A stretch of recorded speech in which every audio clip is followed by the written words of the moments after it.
All right, so get this. The listener sent in some information about this moon, Mhm. Enceladus, and it's Saturn's moon, one of them. And I have to say, going into it, I didn't know much about this place, but wow, this place is incredible. It is. Turns out it might be one of the best places to look for alien life, Wow. right here in our solar system. Pretty cool, huh? That's amazing. So you ready to dive into this? Absolutely, I am.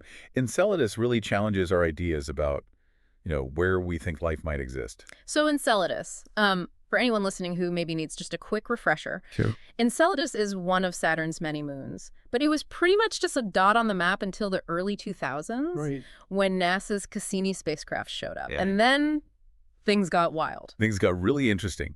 Cassini completely changed our understanding of Enceladus.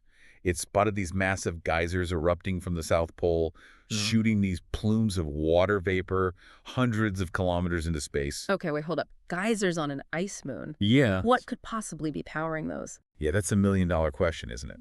Scientists believe that the source of these geysers is a vast liquid water ocean hidden beneath Enceladus's icy crust. Okay. We're not talking about a little puddle here. This ocean is thought to be global, covering the entire moon. A global ocean. Well, that's bigger than all of Earth's oceans combined. It is a huge ocean. But how? How can liquid water exist so far from the sun? Shouldn't it be frozen solid out there? Yeah, you'd think so, right? But Enceladus has a trick up its sleeve. Okay. Tidal forces.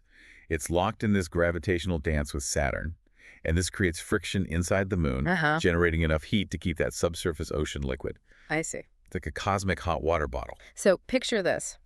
Under a thick shell of ice, Yeah. there's this hidden ocean sloshing around, warmed by the squeeze and pull of Saturn's gravity. Then it finds a way to burst out through these cracks in the ice, nicknamed tiger stripes, I love that. creating these dramatic geysers. It's so cool. Talk about making an entrance. It really is. Those tiger stripes are like windows into this hidden world beneath the surface. And Cassini didn't just observe them from afar. It actually flew through the plumes and analyzed their composition. Okay, this is where it gets really interesting. It does. So what did Cassini find? Was it just water vapor, or was there more to the story? It was way more than just water. The plumes contain this mixture of water vapor, ice grains, salts, Okay. and get this, organic molecules. Whoa. These are the building blocks of life as we know it. Organic molecules. Hold on, I'm getting chills. So we have liquid water. Yep. We have the potential for a heat source with those tidal forces. And now we have organic molecules. Is this starting to sound like a recipe for life to you? It certainly is, and there's more. The salts that Cassini found tell us that the ocean isn't just some isolated pool of water. It's in contact with the moon's rocky core. This is crucial because it opens up the possibility of hydrothermal activity. Hydrothermal activity. Yeah. You mean like those volcanic vents on the Yeah. ocean floor here on Earth? It's exactly ones that support whole ecosystems without any sunlight. Exactly. Imagine hot springs on Enceladus's ocean floor, spewing out heat and chemicals from the moon's interior. On Earth, these vents are teeming with life. So could the same be true on Enceladus? Okay, I'm officially hooked. So, did Cassini find anything else in those plumes that might point to hydrothermal activity? Yes, it did. One of the most exciting discoveries was the detection of hydrogen gas. Okay. And you know what's fascinating about hydrogen? On Earth, certain microorganisms use it as an energy source. Oh, wow. It's like their fuel. Finding it on Enceladus is a huge clue. This is incredible. We're talking about a moon that was once just a blip on our radar. I know. And now it's shaping up to be one of the most promising places to look for life beyond Earth. This is blowing my mind. We're just getting started. I know, it's so exciting. And remember those salts Cassini found? They aren't just a sign of the ocean interacting with the rocky core. They actually give us clues about what that ocean might be like. Okay, so we're getting into the nitty-gritty of ocean chemistry now. A little bit. I'm all ears. Well, the composition of those salts suggests that Enceladus's ocean is probably quite salty, Okay. similar to Earth's oceans. And you know what thrives in salty water? Life. So we're not talking about some freshwater lake here. This is a serious salty ocean, Right. possibly teeming with life all tucked away under a layer of ice. It's like something out of a science fiction novel, but it's real. It really is. And it gets even more intriguing when you consider what this means for future missions. Future missions, yes. Cassini may be gone, but the quest to understand Enceladus is far from over. Oh, yeah. What are the next steps? Are we talking about actually landing on this moon? There are some pretty bold ideas being thrown around. One that's particularly exciting is the Enceladus Orbalander. Orbalander. Okay, that name definitely sounds like it's going to be epic. Break it down for me. So it's like a two-for-one mission. Okay. First, the spacecraft would orbit Enceladus, Mm. getting up close and personal with those plumes, Uh-huh. mapping the surface in detail, Mm-hmm. really taking stock of the situation. Then after a few years in orbit, it would actually land on the surface. Whoa, that's ambitious. Talk Yeah. about a grand finale. What would the lander do once it touched down? Well, it would be equipped with all sorts of instruments to Oh, yeah. analyze the surface ice Okay. and maybe even collect samples of those plumes. We could be talking about direct evidence of life on Enceladus within our lifetime. Direct evidence. That's a game changer. I don't Yeah. imagine finding even a single microbial cell from that hidden ocean. It would rewrite the textbooks. Oh, But let's step back for a second. okay. You know, I'm all about the science, but I have to ask. Okay.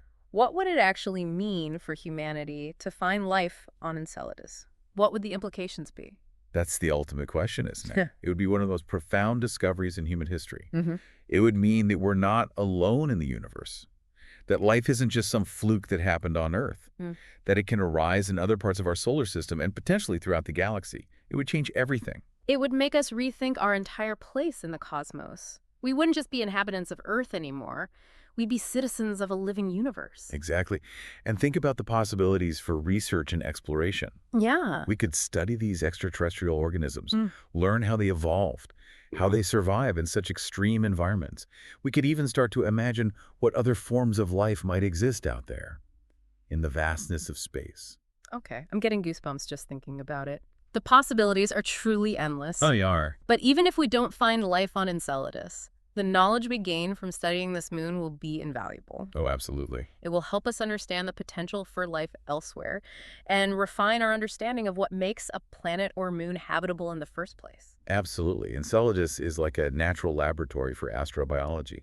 It's a test case for our theories about life's origins and its ability to adapt to extreme conditions. And who knows, maybe it'll even inspire us to think differently about how we care for our own planet. You know, I think you've hit on something really important here. Enceladus is a reminder that there's still so much out there that we don't know, so much left to discover. It's a call to keep exploring, to keep pushing the boundaries of our knowledge. And to never stop asking those big questions. And after all, that's what science is all about, the pursuit of understanding, the quest to unravel the mysteries of the universe. Well said. So we've covered a lot of ground here, from the geysers to the hidden ocean, from the possibility of hydrothermal vents to the potential for life. What's the one takeaway you want our listener, the one who brought us this fascinating moon in the first place, to remember about Enceladus? Well, I think the biggest takeaway is that Enceladus is a world of possibilities. It's a place where our wildest scientific dreams might actually come true. Who would have thought that a tiny, icy moon orbiting Saturn could be a contender for harboring life? It's mind-boggling. And, you know, as we've been talking about Enceladus, I keep coming back to those dramatic plumes. What if we don't even have to land on the surface to find evidence of life? What if it's right there in those plumes for the taking? That's a question that's keeping a lot of scientists up at night. It's entirely possible that those plumes are carrying tiny hitchhikers, Yeah. microbes from the ocean below, ejected into space. Whoa. It'd be like Enceladus is offering us a taste of its secrets without us even having to ask. So instead of designing complex landing missions, maybe we just need to build a spacecraft that can snag a sample of those plumes and bring it back to Earth for analysis. Exactly. Imagine the headlines: alien microbes found in Saturn's moon plumes. I love it. We could be on the verge of a scientific revolution. And it all starts with a closer look at those incredible plumes. They're like a cosmic message in a bottle just waiting to be deciphered. This has been one of the most awe-inspiring deep dives we've ever done. I feel like I've not only learned a ton about Enceladus, but also gained a whole new perspective on the potential for life beyond Earth. I agree. Enceladus is a powerful reminder that we should never underestimate the wonders of the universe. Even in the most unexpected places, we can find clues that challenge our assumptions and ignite our imaginations. So to our listener who sent us down this rabbit hole, thank you for sparking our curiosity. You've helped us uncover a truly incredible story, a story that's still being written. And who knows, maybe one day we'll be able to look back at this moment and say, that's when we first realized we weren't alone in the universe.